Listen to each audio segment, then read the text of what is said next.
Welcome back to another video. Day 12. ഇന്ന് സത്യം പറഞ്ഞു കഴിഞ്ഞാൽ കാര്യമായിട്ട് ഒരു പരിപാടികളും നടക്കാത്തൊരു ദിവസമായിരുന്നു.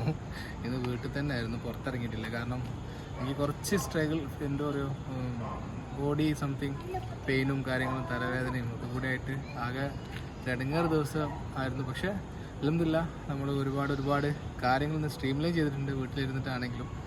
ഇന്ന് നമ്മളുടെ വൺ ഓഫ് ദ ക്ലയൻറ്റിൻ്റെ ഒരു മാർക്കറ്റ് റിസർച്ചും പരിപാടികളൊക്കെ ഉണ്ടായിരുന്നു. അപ്പം അതിൻ്റെ ഭാഗമായിട്ട് ഞാൻ ഇപ്പോൾ അത് കറൻ്റ്ലി അതൊരു എന്താ പറയുക, കോസ്മെറ്റിക് പ്രൊഡക്റ്റാണ്. കോസ്മെറ്റിക് പ്രൊഡക്റ്റ് ഇപ്പോൾ കറൻ്റ്ലി ഏതൊക്കെയാണ് മാർക്കറ്റിൽ കളിക്കുന്നത്, ഏതൊക്കെ ബ്രാൻഡുകളാണ് കളിക്കുന്നതിനെ കുറിച്ചിട്ട് ഞാനൊരു ഡീറ്റെയിൽഡ് ആയിട്ടുള്ള റിസർച്ച് ചെയ്യണമെന്നുണ്ടായിരുന്നു. അപ്പോൾ അതിൻ്റെ ഭാഗമായിട്ട് ഇപ്പോൾ കൊച്ചി ലുലുവിൽ പോയിട്ടുണ്ടായിരുന്നു. ലുലുവിൽ പോയി അതിൻ്റെ പ്രൊഡക്റ്റിൻ്റെ കുറച്ച് ഫോട്ടോസും കാര്യങ്ങളൊക്കെ എടുത്തു. ഇപ്പോൾ കറൻ്റ്ലി കളിക്കുന്ന ബോഡി ഷോപ്പ് പോലുള്ള ബ്രാൻഡുകളൊക്കെ എന്താണ് അവരുടെ കറക്റ്റ് മാർക്കറ്റ് പ്രൈസ് എന്നുള്ളതൊക്കെ അറിഞ്ഞു. പലപ്പോഴും ഒരു ബ്രാൻഡ് നമ്മുടെ അടുത്തേക്ക് വരുന്ന സമയത്ത് നമ്മൾ ജസ്റ്റ് ഡെസ്ക് റിസർച്ചിൻ്റെ അപ്പുറത്തേക്ക് എന്തൊക്കെ ചെയ്യാൻ പറ്റും എന്നുള്ളത് നമ്മൾ എപ്പോഴും ആലോചിക്കാറുണ്ട്. അപ്പോൾ അതുകൊണ്ടൊരു വാല്യൂ ആഡഡ് പോലെയാണ് ഇതൊക്കെ ചെയ്യുന്നത്. ഇത് നമ്മുടെ സ്കോപ്പ് ഓഫ് വർക്കിൻ്റെ ഉള്ളിൽ വരുന്നൊന്നുമല്ല. പക്ഷേ we need this because we have to give a proper result for them. നമുക്കതിനെക്കുറിച്ച് നല്ല വ്യക്തമായിട്ടുള്ള നോളജ് ഉണ്ടായിരിക്കണം. അതുകൊണ്ട് മാത്രമാണ്. സോ ഒരു കോസ്മെറ്റിക് ബ്രാൻഡ് ഒരു ഗ്ലോബലി എക്സ്പാൻഷൻ ചെയ്യണമെന്നുണ്ടെങ്കിൽ ഒരുപാട് ലിമിറ്റേഷൻസ് ഉണ്ട്, എസ്പെഷ്യലി D2Cയിൽ. പക്ഷേ we are trying to figure it out. And anyway വെറുതെ കാര്യങ്ങൾ നമ്മൾ നടന്നുകൊണ്ട് സംസാരിക്കാം. ഞാനിന്നിപ്പം 800 മീറ്ററെങ്കിലും സ്റ്റെപ്സ് എങ്കിലും നടക്കണമെന്ന് വിചാരിച്ചുകൊണ്ടല്ല. So come on.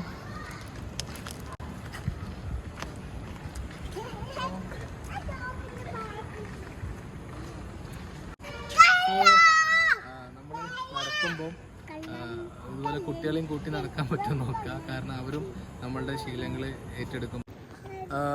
So actually നടക്കുന്നിടത്ത് light ഉണ്ട്. മൊബൈൽ ക്യാമറ ആയതുകൊണ്ടാണോന്ന് അറിയില്ല, കുറച്ച് ഇരുട്ടാണ്, ഒന്നും വിചാരിക്കരുത്. അപ്പം ഞങ്ങളിങ്ങനെ കൊച്ചിയിലേക്ക് എക്സ്പാൻഷൻ ചെയ്തുകൊണ്ടിരിക്കുകയാണ്. കാലിക്കറ്റിൽ നിന്ന് കുറച്ച് കാര്യങ്ങൾ ഷിഫ്റ്റ് ചെയ്യണമെന്നുണ്ട്. സോ ഓഫീസ് മിക്കവാറും ഞങ്ങളിനി കൊച്ചിയിലായിരിക്കും പുതിയ ഓഫീസ് പ്ലാൻ ചെയ്യുന്നുണ്ടാവുക. സോ മുമ്പുള്ള ഓഫീസും റെൻ്റൽ ഓഫീസ് തന്നെയാണ്. പുതിയൊരു സ്പേസ് കൊച്ചിയിൽ നോക്കുന്നുണ്ട്. കൊച്ചിയിലേക്ക് പതുക്കെ എക്സ്പാൻഷൻ ചെയ്യാണ്.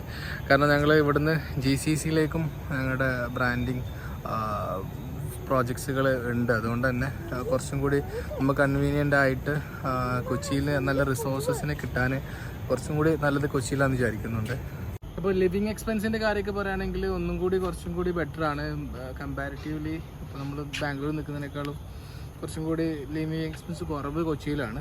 അപ്പം പക്ഷേ കാലിക്കറ്റ് ഇൻ ദ സെൻസ് നമ്മളിപ്പം ഫ്ലാറ്റിൻ്റെ റെൻ്റൊക്കെ നോക്കുമ്പം കാലിക്കറ്റ് ഹയർ റെൻ്റാണ് കാലിക്കറ്റ് കൊടുക്കേണ്ടി വരുന്നത്, നമ്മുടെ അവിടുത്തെ ഫെസിലിറ്റീസൊക്കെ വെച്ച് നോക്കുകയാണെങ്കിൽ. അപ്പോൾ ഇപ്പോൾ ചെറിയ രീതിയിൽ ഫെസിലിറ്റീസൊക്കെ ആണെങ്കിൽ കൊച്ചിയിൽ നമുക്ക് കുറഞ്ഞ റെൻറ്റിൽ താമസിക്കാൻ പറ്റും.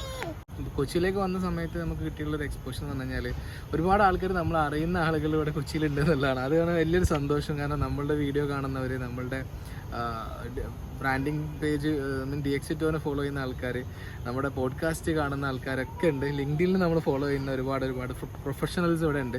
സോ അത് ഭയങ്കരമായിട്ടുള്ളൊരു അഡ്വാൻറ്റേജ് ആണ്. കൊച്ചിയിൽ ഇടയ്ക്കിടയ്ക്ക് വരുന്നതെന്നല്ലാതെ ഇവിടെ സെറ്റിൽഡ് ആയിട്ടില്ല. So we are settling right now in Kochi. പതുക്കെ ഇനി നമ്മൾ നമ്മുടെ ബിസിനസ്സിൻ്റെ കാര്യങ്ങളൊക്കെ ഒന്ന് ഡെവലപ്പ് ചെയ്യാനുള്ള പ്ലാനിലാണ്.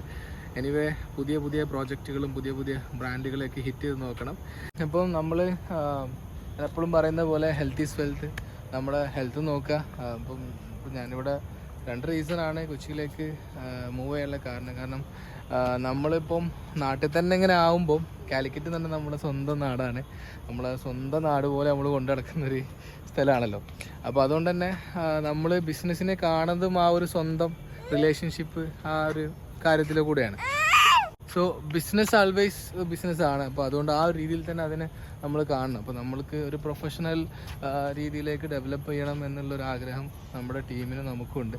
So that is 1 point. And also ഞാൻ ഓൾറെഡി സൂചിപ്പിച്ചിട്ടുണ്ടായിരുന്നല്ലോ മുമ്പേ, നമ്മൾ കഴിഞ്ഞൊരു 3-4 മാസം നല്ല സ്ട്രഗിൾ ഉണ്ടായിരുന്നു. അവിടെ നിന്നൊക്കെ നമ്മൾ ഒരുപാട് കാര്യങ്ങൾ സ്ട്രീംലൈൻ ചെയ്തു വന്നു. പക്ഷേ nowadays this is another phase of DXito. നമ്മൾ ബ്രാൻഡിങ്ങിൽ കുറച്ചും കൂടി കോൺസെൻട്രേറ്റ് ചെയ്ത് തുടങ്ങിയിട്ടുണ്ട്. Brand archetypes, brand strategy, communication strategy സെഗ്മെൻറ്റിൽ. Because performance marketing itself അത് ഒരു വലിയൊരു പൂളാണ്. അതുകൊണ്ട് തന്നെ പെർഫോമൻസ് മാർക്കറ്റിംഗ് മാത്രം ഫോക്കസ് ചെയ്യുന്നില്ല, അതിൻ്റെ കൂടെ ബ്രാൻഡിങ് ഇമ്പോർട്ടൻ്റ് ആയിട്ട് ഇൻറ്റഗ്രേറ്റ് ചെയ്തിട്ട് തന്നെയാണ് നമ്മുടെ പ്രോജക്ട്സുകൾ നമ്മളിനി എടുക്കാൻ പോകുന്നത്. സോ ഡെഫിനറ്റ്ലി നമുക്ക് ഓരോ കാര്യങ്ങൾ ഡേ ടു ഡേ ലൈഫ് നമുക്ക് എന്ത് ചെയ്യാം, എക്സ്പ്ലോർ ചെയ്യാം. Will share what is happening in the DxITO daily and my life daily fitness with entrepreneurship ജേണിയിൽ ഇന്നിപ്പോൾ വൈകുന്നേരം നമ്മൾ നടക്കാൻ ഇറങ്ങിയതാണ്. ഇപ്പോൾ ഡെയിലി ഒന്ന് നമ്മൾ പുറത്തിറങ്ങി നടക്കുക, കാര്യങ്ങളുണ്ട് എന്നുള്ളതൊക്കെയാണ് നമ്മുടെ പ്ലാനുകൾ. So see you, by.